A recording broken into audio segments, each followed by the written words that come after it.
Assalamualaikum warahmatullahi wabarakatuh. Di sini saya akan membuat video presentasi tentang laporan praktik kerja lapangan atau yang bisa disebut PKL di Adi Teknik dengan judul cara melakukan perawatan AC di Adi Teknik. Sebelumnya perkenalkan, nama saya Iqbal Maulana dari kelas 12 TI 1. Kemudian di sini ada waktu dan tempat pelaksanaan PKL. Waktu pelaksanaan PKL yang saya laksanakan dari tanggal 28 Juli 2025 sampai dengan 21 Desember 2025 dengan pelaksanaan sebagai berikut. Hari kerja dari hari Sabtu sampai dengan Kamis dan hari Jumatnya libur, dan jam kerja dimulai dari jam 8 pagi hingga jam 5 sore.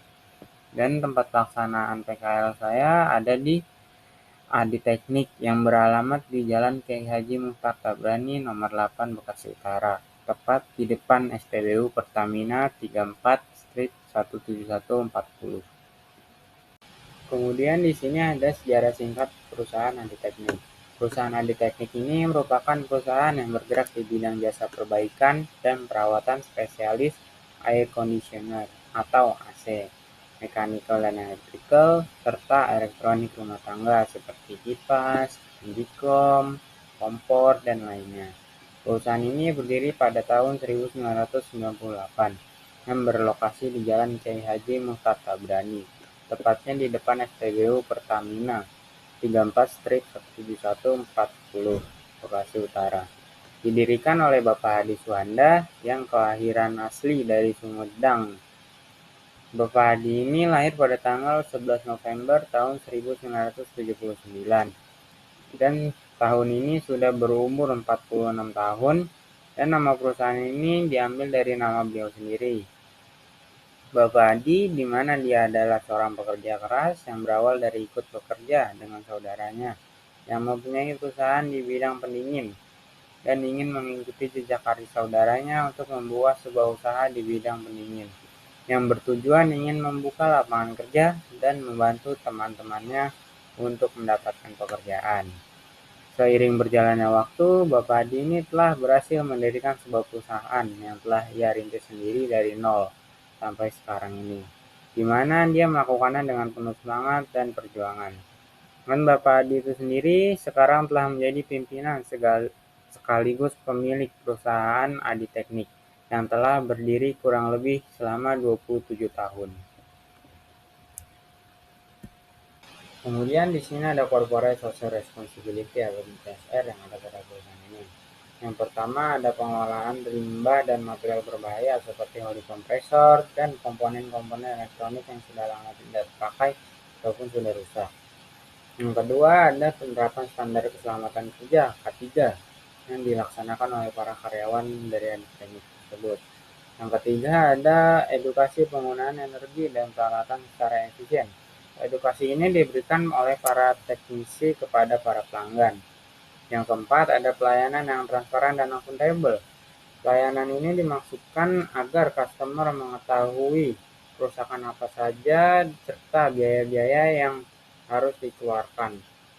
Kemudian yang kelima ada peningkatan kompetensi SDM secara berkelanjutan kepada para teknisi karyawan dari Adi Teknik tersebut. Dan yang terakhir ada memberikan garansi terhadap pelanggan. Kemudian di sini ada dasar teori dari air conditioner atau AC split wall. Air conditioner atau AC split wall adalah sistem penyejuk udara yang terdiri dari dua unit utama, yaitu unit indoor dan juga unit outdoor, yang dipasang terpisah. Dan untuk menghubungkan unit indoor dengan unit outdoor menggunakan pipa AC yang biasanya berbahan tembaga. Unit indoor berfungsi menyerap panas dari udara di dalam ruangan, sedangkan unit outdoor berfungsi untuk melepaskan panas tersebut ke lingkungan luar. Sistem ini bekerja berdasarkan prinsip perpindahan kalor dan siklus refrigerasi, menggunakan refrigeran sebagai media pemindah panas. AC split wall banyak digunakan di perumahan, perkantoran, dan bangunan komersial karena memiliki tingkat kebisingan yang rendah, efisiensi energi yang cukup baik, serta kemudahan dalam pemasangan dan juga perawatan. Kemudian di sini ada beberapa langkah kerja yang dibutuhkan jika kita menjadi seorang helpdesk teknisi. Yang pertama adalah menyiapkan peralatan yang dibutuhkan. Yang kedua, menerima alamat customer yang telah diberikan oleh admin. Yang ketiga, menuju alamat customer. Yang keempat, sampai di rumah customer. Yang kelima, pastikan unit AC yang akan dicuci dalam kondisi baik. Jika ada masalah ataupun kerusakan pada unit AC tersebut, kita harus konfirmasi terlebih dahulu ke customer. Jika customer setuju untuk memperbaiki kerusakan tersebut, kita harus koordinasikan terlebih dahulu ke admin mengenai berapa biaya untuk memperbaikinya. Lalu admin akan meneruskan ke customer berapa biaya yang harus dikeluarkan oleh customer tersebut untuk memperbaiki unit AC-nya. Selanjutnya nomor 6. Jika unit AC dalam kondisi baik, kita lanjut men-setting alat yang akan digunakan untuk mencuci AC. Yang ketujuh, lanjut dengan mengambilkan barang-barang yang dibutuhkan teknisi saat sedang mencuci AC. Yang ke-8, jika proses mencuci AC sudah selesai, lanjut dengan merapikan alat yang telah digunakan sewaktu mencuci. Tidak lupa untuk merapikan kembali jika ada tetesan ataupun kotoran yang tertinggal agar rumah customer tetap bersih.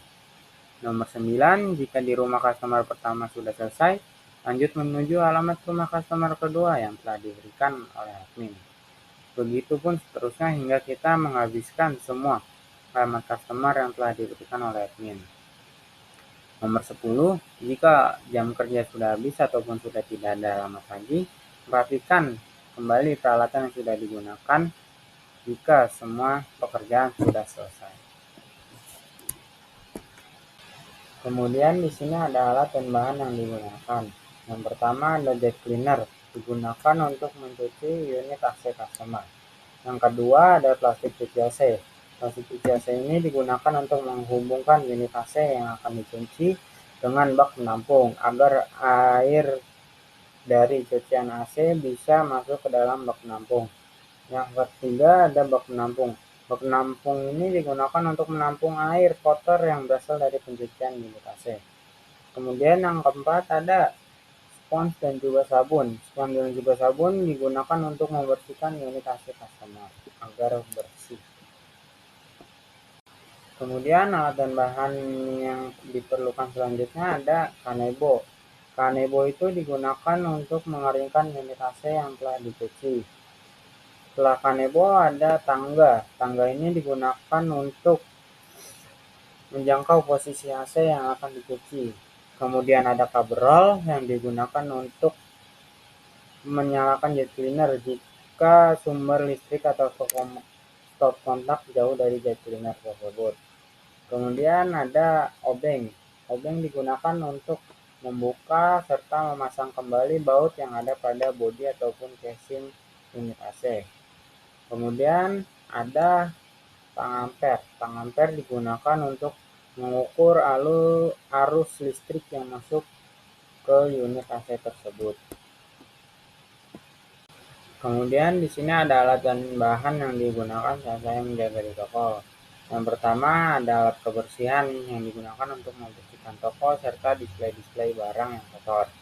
Yang kedua ada timbangan yang digunakan untuk menimbang tabung freon customer yang akan melakukan isi ulang freon. Yang ketiga ada selang manifold yang digunakan untuk menghubungkan antara dua tabung freon. Dan yang terakhir ada plastik yang digunakan untuk membungkus barang yang telah dibeli oleh customer. Kemudian di sini ada alat pelindung diri ataupun APD yang digunakan. Yang pertama ada masker yang digunakan untuk mencegah debu, kotoran ataupun jamur terhirup. Yang kedua ada sarung tangan kerja atau safety glove digunakan untuk mencegah dari goresan atau sayatan kecil dari evaporator, kondensor, dan juga serta menjaga dari sengatan listrik kecil. Yang ketiga ada wear pack. Wear pack digunakan untuk melindungi tubuh dari kotoran-kotoran. Kemudian di sini ada flowchart ataupun alur kerja yang ada pada perusahaan ahli teknik. Kemudian di sini ada kesimpulan. Berdasarkan kegiatan praktik kerja lapangan atau PKL yang telah dilaksanakan, penulis memperoleh berbagai pengalaman dan pengetahuan yang tidak hanya bersifat teoritis, tapi juga praktis di bidang perawatan dan perbaikan air conditioner atau AC. Melalui kegiatan PKL ini, saya dapat memahami proses kerja teknisi AC yang meliputi pemeriksaan unit, pembersihan komponen, analisis kerusakan, penggunaan alat kerja, serta penerapan standar keselamatan kerja. Selain itu, PKL ini juga memberikan kesempatan untuk menerapkan kompetensi dasar yang telah dipelajari di sekolah, seperti instalasi sistem refrigeran, penggunaan alat ukur, serta analisis gangguan pada sistem pendingin.